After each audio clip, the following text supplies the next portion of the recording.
Halo semua, terima kasih sudah mengklik video ini. Jadi pada kali ini aku akan menceritakan alur cerita dari film Refrain yang dirilis pada tahun 2013 lalu. Oke, tanpa menunggu lama-lama kita langsung ke ceritanya. Cerita ini diawali dengan karakter Niki dan Nata yang diperankan oleh Maudy Ayunda dan Afgan. Mereka adalah sahabat yang begitu dekat sejak kecil karena memang mereka berdua ini tetanggaan.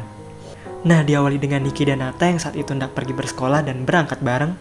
Setibanya di sekolah terlihat ada siswi baru nih di sekolah tersebut, bernama Annelies. Dan di sini terlihat karakter Annelies ini sangat begitu pendiam. Bahkan saat guru menanyakan kepada Annelies, ia ternyata sudah pindah 8 kali di sekolahnya.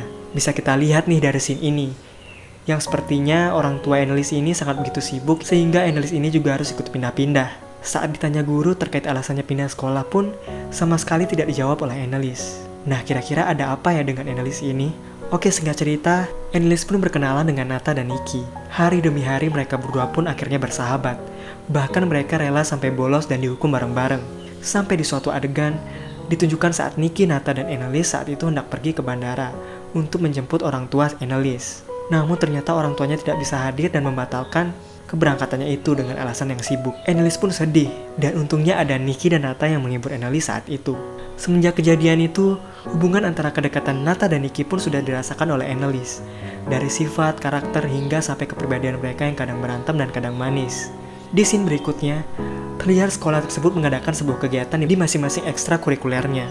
Ada Niki yang sedang melakukan cheers-nya, dan Nata yang akan bernyanyi di kegiatan tersebut. Saat Nata hendak bernyanyi, ia tidak percaya diri, bahkan ia disoraki oleh anak-anak lainnya untuk turun dari panggung. Namun dengan cepat Niki langsung menuju ke Nata setelah cheers itu berakhir. Niki pun menyemangati Nata sehingga acara bernyanyi itu menjadi lancar. Berkat kehadiran Niki saat itu, ia membuat Nata menjadi termotivasi. Di adegan tersebut juga diperlihatkan seorang laki-laki yang mengamati Niki dari kejauhan. Laki-laki itu adalah Oliver, anak tim basket. Oliver ini ternyata diam-diam menyukai Niki. Terlihat juga dari usaha kerasnya mendekati Niki. Karena Oliver tersebut, Nata pun menjadi cemburu dan sangat bad mood.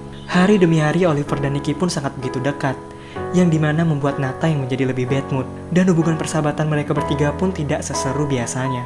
Namun di sisi lain, kedekatan Nata dan Annelies pun terlihat. Mereka menonton teater bersama. Tapi tetap saja setiap kali Nata melihat Niki dan Oliver yang bersamaan, membuatnya menjadi lebih emosional. Singkat cerita, Nata mengalami kecelakaan dan membuat Niki dan Annelies sangat khawatir. Nata pun menjadi sangat senang karena perhatiannya Niki sudah kembali ke Nata. Namun pada saat itu Niki pun mendapatkan telepon kembali nih dari Oliver yang membuat Nata menjadi kesal. Namun di sisi lain terlihat Annelies yang justru cemburu dan sedih melihat Niki dan Nata yang begitu dekat. Dari sini kita bisa memahami nih bahwa Annelies ini mempunyai perasaan ke Nata. Keesokan harinya ketika Nata sudah sembuh, Niki dan Nata pun berkunjung ke rumah Annelies. Karena memang kemarin saat Nata di rumah sakit, Annelies tidak ingin menemui Niki dan Nata berduaan. Karena rasa cemburunya kepada mereka, bahkan Annelies ini sampai tidak masuk sekolah pada hari itu. Di rumahnya, Annelies begitu sedih sambil membawa foto.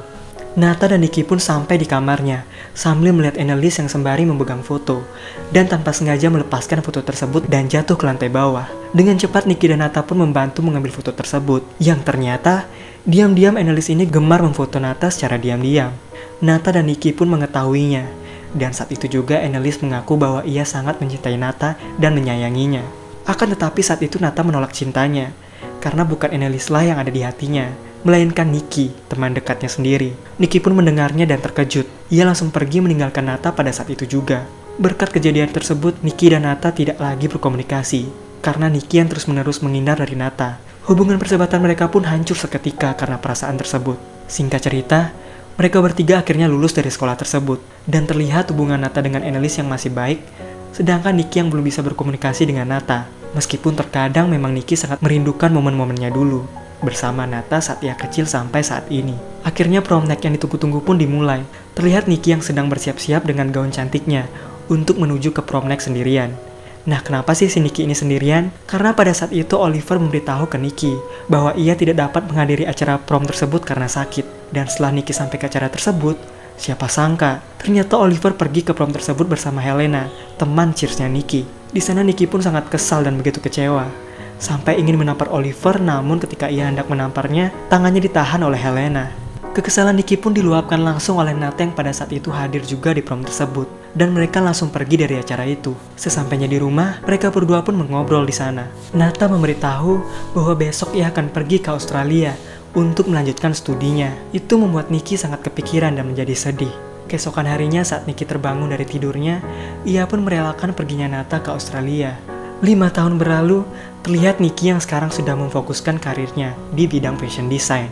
Dan ketika ia sedang mengambil sesuatu di lemarinya, tanpa ia sengaja menjatuhkan kotak yang berisi surat berwarna biru. Surat itu adalah dari Nata, yang dititipkan oleh kakak Nata saat sebelum Nata pergi ke Australia. Setelah melihat surat itu, Nikki pun menyadari bahwa pentingnya kehidupan Nikki di dalam diri Nata.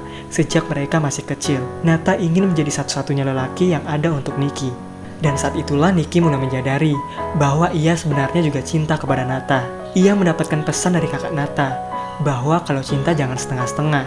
Karena pesan yang begitu memotivasi itu, Nikki langsung merencanakan keberangkatannya ke Australia untuk menemui Nata. Sesampainya di Australia, Nikki pun tanpa sengaja menemukan Nata yang sedang mengendarai sepeda. Ia pun langsung memberhentikan perjalanannya dan langsung ingin menghampiri Nata. Namun setelah ia berhenti, justru Nata dengan sepedanya malah makin menjauh.